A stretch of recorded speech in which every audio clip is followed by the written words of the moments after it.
fair folk. What are they? Where do they come from? And are they going to eat your kids? Well, they might, and we'll talk about that. Maybe not specifically that, but we'll talk about that.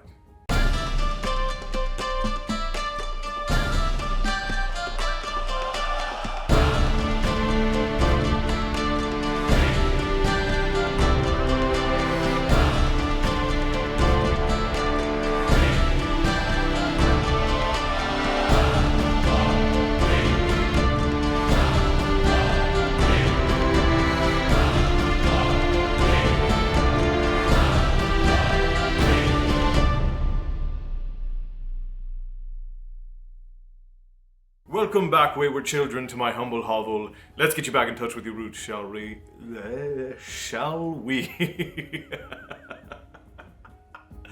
I am Castle, aka it is the Real Sneezes, and if you have not been here before, I talk about world lore as well as a very specific and unique lore that has been preserved by my family for several hundred years. And today we are talking about fairies. Now, fairies, as they stand, are a huge point of mystery and mysticism throughout the world. So much so that fairies are pretty much used, or at least the word fairy is pretty much used to describe anything that is magical or mystical or vague at all. First, we'll talk about the words and what they mean. Then we'll talk about where fairies actually come from and what actually classifies each one of those different words, because they are different. And then we'll talk about a couple of other things. This is going to be one of 3 videos. The next one will be on the Aoshi and the Tuatha Dé Danann, and the video after that will be on the Seelie and Unseelie courts of Scotland. So let's start with the words. Fae, fairy, fair folk, and fae folk. What do they all mean? Well, they are all relative to each other, but they don't all describe the same thing. Now, the word fairy is actually a French word, originally spelled F-A-E-R-I-A-E or R-I-E, if I remember correctly. And it referred to individual creatures who were from the land of the Fae. Now, fairy essentially translating to just meaning magical or mysterious, and it kind of became a catch-all in the 16th and 17th century that sort of described just about everything when the nationalism of culture in Europe started to really meld together, when you started getting European nations as opposed to the French, the Spanish, the Germans, the Danish, the English. When they really all started to meld together, these things sort of conglomerated. And that's how we got the picture of fairies that we have today. So the word itself refers to mystical or magical creatures of any kind when referring to how the French use the word. But what the word is specifically used to describe are actually fairies from Scotland and Ireland, Celtic and Gaelic fairies. Fae and fair folk are the more humanoid of these creatures, whereas fairies are typically more elemental or mystical, spiritual even. Fae and fair folk are human-esque, or demi-humans or demigods, if we're referring to the Greek referendum of being the descendant of a god. Now, fae and fair folk are typically when a fairy or any other sort of mythological being, mystical being, magical being, or god breeds with a human. The offspring of that would be fae or fair folk, meaning that they have magic in their blood. Now, in the old mythologies, humans, gods, all of them had magic ability to a degree. Now, in the older mythologies, it was believed that humans also had magic in their systems and they could tap some of it, but it was very dependent on who their bloodlines were. Now, this had to do with certain bloodlines being descended from certain gods or certain classical tribes. And if you look at mythology from anywhere in the world, this is pretty much how it is.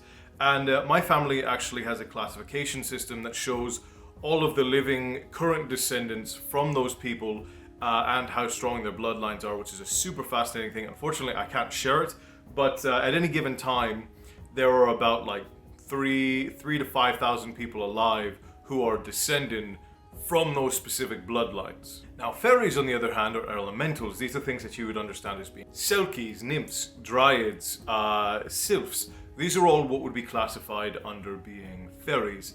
And even still, if you go back far enough, each one of these groups are servants of a particular god or a particular element. So we have it. Fae and Fairfolk are typically referring to humans or demi-humans that are descended from or who have had children as the result of a consummation with a god and or magical entity. Okay, with me so far. Fairies or Fairfolk, fairies or Faefolk more often refer to those creatures that are denizens of the woods or elements.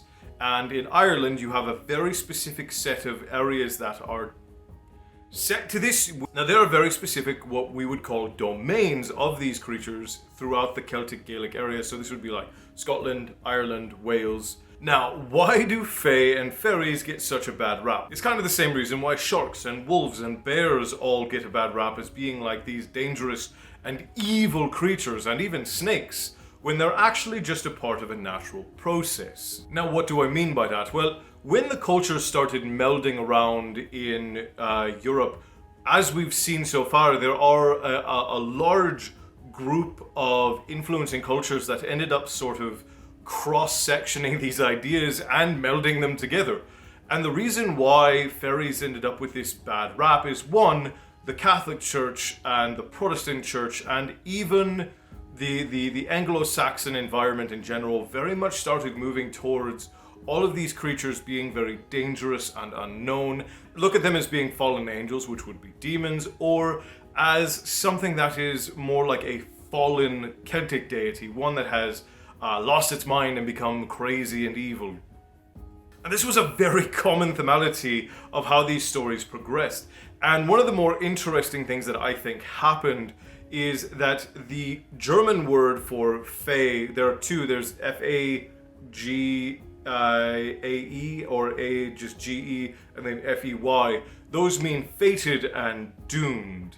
And you combined that with the magical aspect that was brought to it by the French word, and you kind of mix this in with Germanic mythologies, which if you've ever read the Grimm fairy tales, you know are very dark. And you sort of brush that along with what was going on in the 16th, 17th, and 18th century. And we kind of get a picture for how these creatures went from being these denizens and protectors of woods and people to being these evil, horrifying creatures that would suck your children into the moors and eat them by leading them away with the will of the wisp, or changing out your child in the middle of the night for one that was an evil and horrifying monster that would eat its mother.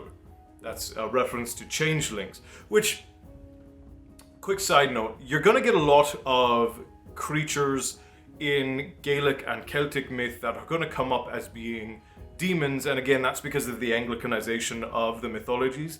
If you guys want some more stuff that has to do with like demons and angels, I'd be more than happy to do videos on those, because even if you look, now we do technically have demons all over the world, whereas in Gaelic mythology and Celtic mythology it would have been the Fomorians, who are not remotely close to the Christian or Jewish demons. And then you go all the way to Japan and you get what I call the three yo, or the yo three, which are the Yosei, Yokai, and Yaoguai. I know Yaoguai doesn't technically have a yo, but to say the two yos and the yao, actually the two yos and the yao is a better thing, doesn't quite work out as well. But those would be your demons in Japan, or possibly even in China. I'm not sure. I'll have to check. But they are nothing like the demons of Christian and Jewish mythologies. So there is a big departure there in how these mythologies differ. And I know a lot of people think that I'm only coming from a Celtic or Gaelic standpoint when I make these videos. I've got myths from all over the world if you guys want them. I've got it from fucking Mesopotamia all the way down to Tokyo. I don't know how far apart those are on the map. I'm not good with geography, but I'm not good with geography. Oh god. Alright. So, back on it.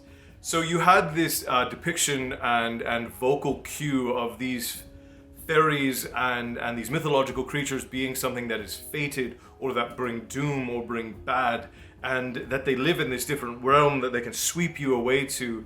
And even the later Celtic fairy tales almost predominantly included kidnapping. It's always fairies or minor gods kidnapping people from somewhere and taking them away. And that's how the fairy troops got their bad names.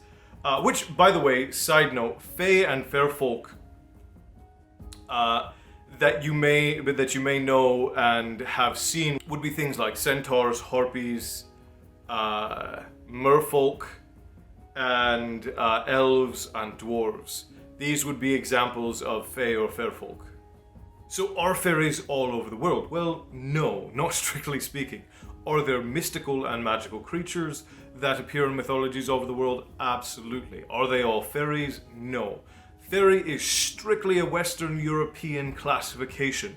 Now, what ended up happening is that with the nationalization of media, you got basically this sort of mishmash of, well, Western media tended to be the dominant one at the start of all of it. So when all of this started happening, the popular thing to call mystical creatures was fairies. So what did we call mystical creatures? We called them fairies. But again, like I mentioned with the demons, that's just strictly not true.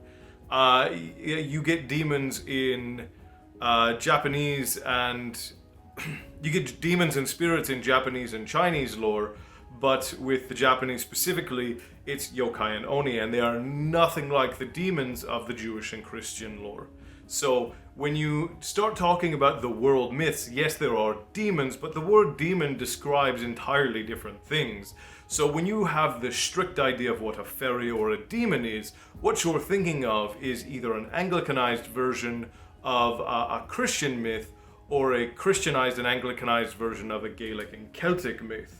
Because those myths were the ones that were most widely adapted, even by the Greeks and the Romans. A lot of stuff you'll see in Greek and Roman mythology was borrowed or taken from Celtic and Gaelic myth. And when it was adapted and rewritten later on, it was written with those highlights by Spanish and French and English monks. So, are fairies all over the world? No. Now, based on the lore, some fairies follow environments or types of plants or even certain families. But these are also more strictly, at least in my family's mythology, considered to be spirits, not necessarily fairies. And then we go back to that whole fairies being classified as basically any mystical being that we don't really have a full understanding of, so then I guess we're all just fairies. Not in a weird way. But no, strictly speaking, fairies only exist in the magical areas of Scotland, Ireland, England, and Wales. So, are any of these creatures actually terrifying and dangerous? Well, no, not really. No more so than any other natural aspect of nature. Right? If, obviously bears are scary and they could very easily kill you, but you just don't mess around with bears in a way that is going to cause them to do that.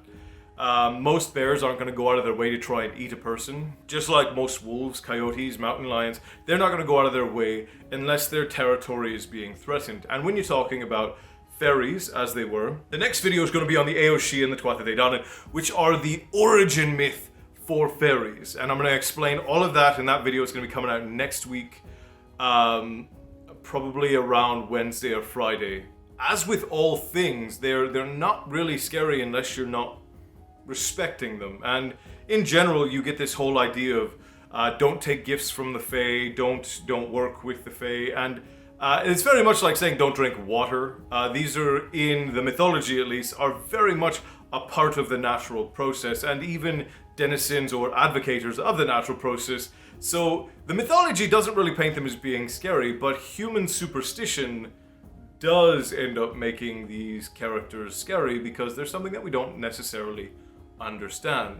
So if you would like to understand more, please subscribe to the channel. How do you do that? You join the clan by engaging the subscribe button in Mortal Kombat, and you will know you have won when all the blood drains from its body and it becomes a deathly grey. And you can let all know of your victory over the subscribe button by ringing the victory bell, conveniently located to its right, to let all know of your victory over the subscribe button. And as a bonus, you'll also always know when I upload a video. You can check my kilt section down below for all of the links to my podcasts, platforms, and purchasables. That would be my Twitter, Instagram, my podcast, my blog, all of those things in the kilt section down below. And below the kilt section, the lower kilt section, you can also leave a comment letting me know what kind of videos you would like to see from me, any questions you may have on this video here today, or any questions in general. Yes, I was born this handsome. No, this beard was not bought in a store. It's naturally homegrown. And what can I say? I mean, I say a lot. I don't know where I was going with that final tidbit on the joke. Anyways, you are always welcome to a seat in my tavern, but until next time, stay bloodthirsty, my friends, and remember,